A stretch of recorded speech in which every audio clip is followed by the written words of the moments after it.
कभी कभी ऐसा होता है ना कि आप कोई फिल्म देख कर आती हैं और हफ्तों बाद आपको पूरी फिल्म शायद याद भी ना हो, पर उसका एक छोटा सा सीन या एक डायलॉग वो हर जगह दिखने लगता है। बिल्कुल। आपके व्हाट्सएप ग्रुप्स में, इंस्टाग्राम रील्स पर। हाँ, यहाँ तक कि न्यूज चैनलों के बहसों में भी ऐसा लगता है मानो उस 2 घंटे की फिल्म से ज्यादा वो 10 सेकंड का पल मशहूर हो गया। बिल्कुल। और कमाल की बात यह है कि वो पल अक्सर फिल्म का सबसे जरूरी हिस्सा भी नहीं होता। सही बात है। हो सकता है वो बस एक मजाकिया लाइन हो या किसी किरदार का चेहरा बनाने का एक अजीब सा तरीका, लेकिन वो अपनी एक अलग जिंदगी जीने लगता है फिल्म से एकदम आजाद होकर। बिल्कुल, और यही आज हमारी चर्चा का केंद्र है। हमारे पास एक बहुत ही दिलचस्प सांस्कृतिक विश्लेषण है जो धुरंधर फिल्म्स नाम के एक प्रोडक्शन हाउस पर है। लेख का दावा है कि ये लोग सिर्फ फिल्में नहीं बना रहे, बल्कि ये जानबूझकर ऐसे पल डिजाइन कर रहे हैं जो वायरल हो सकें। तो आज हम इसी की तह तक जाएंगे कि क्या आज के दौर में सिनेमा को हिट होने के लिए नहीं बल्कि वायरल होने के लिए बनाया जा रहा है। तो चलिए सबसे पहले उस बात पर आते हैं जिसने मुझे सबसे ज्यादा चौंकाया। लेख कहता है कि धुरंधर फिल्म्स अपनी सफलता को बॉक्स ऑफिस कलेक्शन से नहीं नापती। ये बात सुनने में ही अजीब लगती है। हाँ, ये तो बिजनेस का पहला नियम तोड़ता है। वही तो, अगर कमाई से नहीं तो फिर उनकी सफलता का पैमाना क्या है? उनका पैमाना है जिसे लेख सांस्कृतिक गूंज कहता है। सांस्कृतिक गूंज यानी उनके बनाए सीन कितनी बार शेयर हुए, उन पर कितने मीम्स बने और उनके डायलॉग्स कितनी बार आम बोलचाल का हिस्सा बने। अच्छा, पारंपरिक स्टूडियो के लिए सफलता का मतलब है कि कितने लोग टिकट खरीदकर सिनेमा हॉल में आए। धुरंधर के लिए सफलता का मतलब है कि कितने लाख लोगों ने उनकी फिल्म का एक क्लिप अपने फोन पे देखा, उसे एडिट किया और आगे भेज दिया। लेकिन क्या ये एक टिकाऊ बिजनेस मॉडल हो सकता है? मतलब अगर फिल्म पैसा ही नहीं कमा रही तो अगली फिल्म बनेगी कैसे? ये एक बहुत वाजिब सवाल है। लेख सीधे सीधे उनके फाइनेंशियल मॉडल पर तो बात नहीं करता, लेकिन इशारा करता है कि ये एक लॉन्ग टर्म ब्रांड बनाने की रणनीति है। ब्रांड बनाने की? हाँ, जब आपके डायलॉग्स और सीन लोगों की जुबान पर चढ़ जाते हैं तो आपका ब्रांड धुरंधर फिल्म्स एक सांस्कृतिक पहचान बन जाता है। इससे उन्हें सैटेलाइट राइट्स मिलते हैं, डिजिटल स्ट्रीमिंग के सौदे मिलते हैं और भविष्य की फिल्मों के लिए एक तैयार दर्शक वर्ग मिलता है। अच्छा, तो ये एक फिल्म की कमाई पर दाव नहीं लगा रहे? नहीं, वो अपनी पूरी ब्रांड वैल्यू पर दाव लगा रहे हैं जो इन वायरल पलों से बनती है। ये किसी फिल्म की पहुंच की परिभाषा को ही बदल देता है। अच्छा, तो ये एक तरह से पहले ब्रांड बनाना और फिर उसे भुनाना है। ये समझ आता है। तो फिर सवाल ये उठता है कि क्या ये वायरल होना बस किस्मत की बात है या इसके पीछे कोई सोचा समझा तरीका है? लेख में इसे धुरंधर सिग्नेचर कहा गया है। ये क्या है? यही इस विश्लेषण का सबसे दिलचस्प हिस्सा है। ये कोई संयोग नहीं है, बल्कि एक बाकायदा फॉर्मूला है। एक फॉर्मूला? हाँ बिल्कुल। लेख इसके 3 मुख्य तत्व बताता है। पहला है अति स्थानीय लेकिन सार्वभौमिक। ये सुनने में थोड़ा विरोधाभासी लगता है। कोई चीज एक ही समय पर बहुत ज्यादा स्थानीय और सार्वभौमिक कैसे हो सकती है? इसे एक उदाहरण से समझते हैं। मान लीजिए उनकी फिल्म का एक किरदार उत्तर प्रदेश के किसी छोटे से गांव की बोली में एक तकिया कलाम बोलता है, कुछ ऐसा जो शायद सिर्फ वही के लोग समझते हैं। ठीक है। लेकिन जिस स्थिति में वो डायलॉग बोला गया है वो सार्वभौमिक है, जैसे बॉस से परेशान होना या ट्रैफिक में फंसना। हाँ, वो तो हर कोई समझता है। बिल्कुल। तो धुरंधर फिल्म्स उस डायलॉग को एक ऐसी लय और अंदाज में पेश करते हैं कि बोली का खास फ्लेवर तो बना रहता है, लेकिन उसका भाव, जो फ्रस्ट्रेशन या मजाक है, वो पूरे देश को समझ आता है। अच्छा। और नतीजा, मुंबई में बैठा एक कॉर्पोरेट कर्मचारी भी अपने बॉस के लिए वही गांव का तकिया कलाम इस्तेमाल करने लगता है। उन्होंने स्थानीयता को एक पैकेज में बेचा जो हर किसी के लिए आकर्षक था। समझ गई। दूसरा तत्व है दृश्य में अतिशयोक्ति। लेख कहता है कि उनके कैमरा एंगल्स कार्टून जैसे लगते हैं। इसका क्या मतलब हुआ? इसका मतलब है कि वो वास्तविकता से जानबूझकर दूर जाते हैं। देखिए, मीम कल्चर का आधार ही अतिशयोक्ति है। सही बात है। एक सामान्य शॉट शायद शेयर न हो, लेकिन एक अजीब बढ़ा चढ़ा कर दिखाया गया शॉट तुरंत वायरल हो जाता है। सोचिए, एक सीन है जहां हीरो विलन को गुस्से से घूर रहा है। एक सामान्य फिल्म मेकर इसे एक टाइट क्लोजअप में दिखाएगा, लेकिन धुरंधर फिल्म्स क्या करेगा, वो एक एक्सट्रीम जूम इन करेगा, साथ में वुश जैसा साउंड इफेक्ट डालेगा, हीरो की आंखों में हल्की सी लालिमा डाल देगा और बैकग्राउंड में ड्रामेटिक संगीत। एकदम। ये असल जिंदगी जैसा बिल्कुल नहीं है, ये एक लाइव एक्शन कार्टून जैसा है। और यही वो पल है जिसका लोग स्क्रीनशॉट लेकर मीम बनाते हैं। जैसे जब कोई आखिरी पिज्जा स्लाइस उठा ले। बिल्कुल भाई। और तीसरा तत्व है कहानी का हुक। लेख कहता है कि पूरी कहानी एक अविस्मरणीय पल के इर्द गिर्द बुनी जाती है, पर क्या इससे कहानी कमजोर नहीं हो जाती? हाँ, अगर आपका पूरा ध्यान सिर्फ एक सीन पर है तो बाकी फिल्म का क्या? ये एक बहुत बड़ा खतरा है और कई आलोचक यही कहते भी हैं। लेकिन धुरंधर का नजरिया अलग है। उनके लिए फिल्म पलों का एक नक्षत्र है, जैसा कि लेख में एक निर्देशक के हवाले से कहा गया है। पलों का नक्षत्र? हाँ, वो एक 2 घंटे की कहानी नहीं बना रहे, वो 100 अलग अलग पलों को एक धागे में पिरो रहे हैं और उनमें से कुछ पलों को इतना चमकीला बना रहे हैं कि वो बाकी सबसे अलग दिखें। अच्छा। वो हुक, चाहे वो एक थप्पड़ हो, एक डायलॉग हो या एक डांस स्टेप, ही फिल्म की पहचान बन जाता है। बाकी की फिल्म वो उस हुक के लिए बस एक संदर्भ, एक कॉन्टेक्स्ट तैयार करती है। तो ये एक तरह से मान लेना है कि आज का दर्शक सिनेमा को टुकड़ों में ही देखता है। हाँ, ये एक सचेत स्वीकृति है। ये तो फिल्म निर्माण के बारे में सोचने का एक बिल्कुल नया तरीका है, लेकिन इसमें एक डर भी तो है। पहले फिल्म निर्माता डरते थे कि लोग उनके गंभीर काम का मजाक बनाएंगे, उसे तोड़ मड़ोड़ कर पेश करेंगे। लेकिन ऐसा लगता है कि धुरंधर फिल्म्स तो चाहती ही यही है कि लोग उनके काम को तोड़े मरोड़ें। आपने बिल्कुल सही नस पकड़ी है। वे उस डर को अपनी सबसे बड़ी ताकत में बदल देते हैं। कैसे? लेख में एक बहुत शक्तिशाली लाइन है। एक पंच लाइन कमजोरी नहीं है, ये एक वितरण चैनल है। वितरण चैनल? इसे समझिए।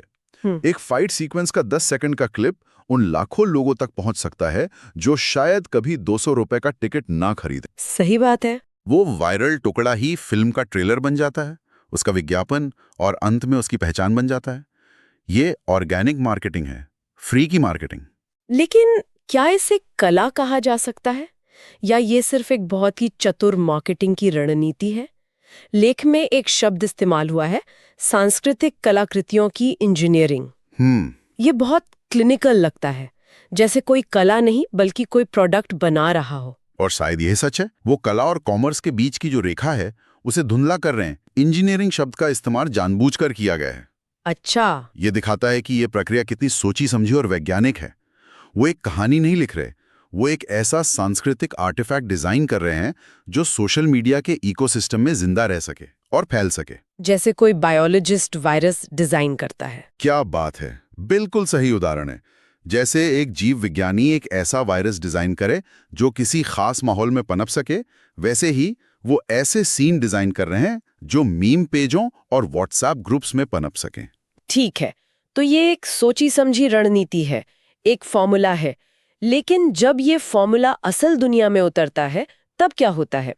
क्या इसका असर सिर्फ हमारे फोन की स्क्रीन तक ही सीमित है, या ये हमारी भाषा और सोच पर भी प्रभाव डाल रहा है? यहीं पर यह विश्लेषण और भी गहरा हो जाता है। इसका असर बहुत बहुत व्यापक है। अच्छा।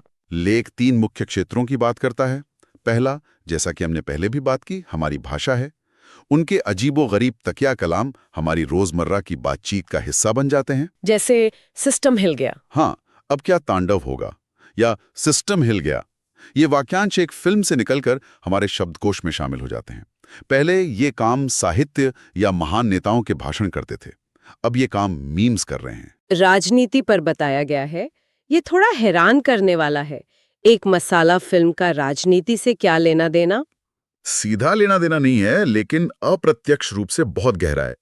उनके सीन इतने लचीले होते हैं कि उन्हें किसी भी संदर्भ में इस्तेमाल किया जा सकता है। मतलब? सोचिए, किसी नेता के भाषण का वीडियो चल रहा है और अचानक उसके ऊपर धुरंधर फिल्म का कोई कॉमेडी सीन लगा दिया जाता है जिसमें एक किरदार कह रहा है, क्या फेंक रहा है। हाँ समझ गई। उस एक एडिट से पूरे भाषण का मतलब बदल जाता है। ये राजनीतिक व्यंग्य का एक नया हथियार बन गया है। तो फिल्म रिलीज होने के सालों बाद भी जिंदा रहती है। बिल्कुल, लोग उसे अपने समय के मुद्दों पर टिप्पणी करने के लिए इस्तेमाल करते रहते हैं। और तीसरा प्रभाव जो मुझे सबसे दिलचस्प लगा, वो युवा पहचान से जुड़ा है।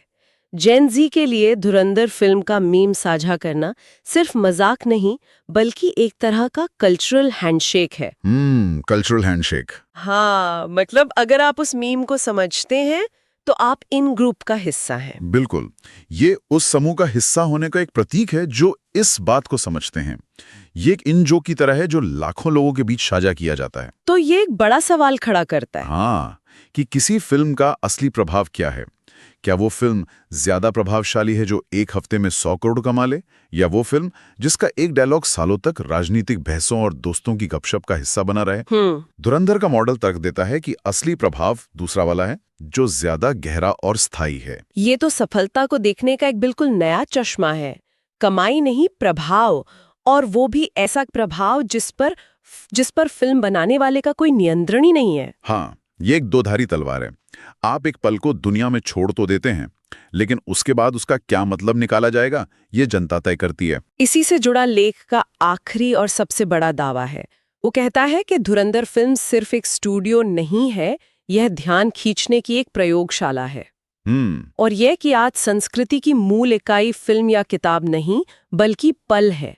ये एक बहुत बड़ा बयान है। ये एक बहुत गहरा अवलोकन है।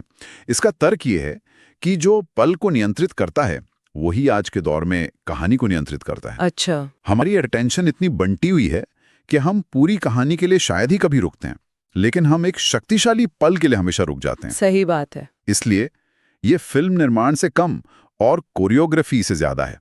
जैसे एक डांसर मंच पर हर एक मूवमेंट को प्लान करता है, वैसे ही ये फिल्म मेकर प्लान कर रहे हैं कि उनका कौन सा मूव, कौन सा सीन, कौन सा पल इंटरनेट पर चलेगा। कोरियोग्राफी, ये शब्द वाकई में बहुत सटीक है। हाँ, वो ये कोरियोग्राफ कर रहे हैं कि उनकी कहानी कैसे टूटेगी, कैसे बिखरेगी और लोगों के सोशल मीडिया फीड पर कैसे फिर से जुड़ेगी। इसे अनजाने में नहीं होने दिया जा रहा, इसे रचा जा रहा है। हाँ, और लेख में इसे समझाने के लिए एक और बेहतरीन रूपक का इस्तेमाल किया गया है। वायरल डीएनए के रूप में सिनेमा, जो बदलने और जीवित रहने के लिए डिजाइन किया गया है। Viral DNA? सोचिए, एक जैविक वायरस अपने माहौल के हिसाब से रूप बदलता है ताकि वो जिंदा रह सके। ठीक उसी तरह ये फिल्मी पल भी अपना रूप बदलते रहते हैं। एक सीन पहले एक मीम बनता है, फिर एक जिफ, फिर किसी की इंस्टाग्राम रील का ऑडियो बन जाता है। बिल्कुल। हर नए रूप में वो डिजिटल दुनिया में जिंदा रहता है और फैलता जाता है। ये कंटेंट का अपने माहौल के अनुकूल होने का सबसे बेहतरीन उदाहरण है। तो अगर आज की हमारी इस गहरी पड़ताल को समेटें, तो हमने देखा कि धुरंधर फिल्म्स सिर्फ मजेदार फिल्में नहीं बना रही, बल्कि वो सिनेमा के व्याकरण को ही बदल रही हैं।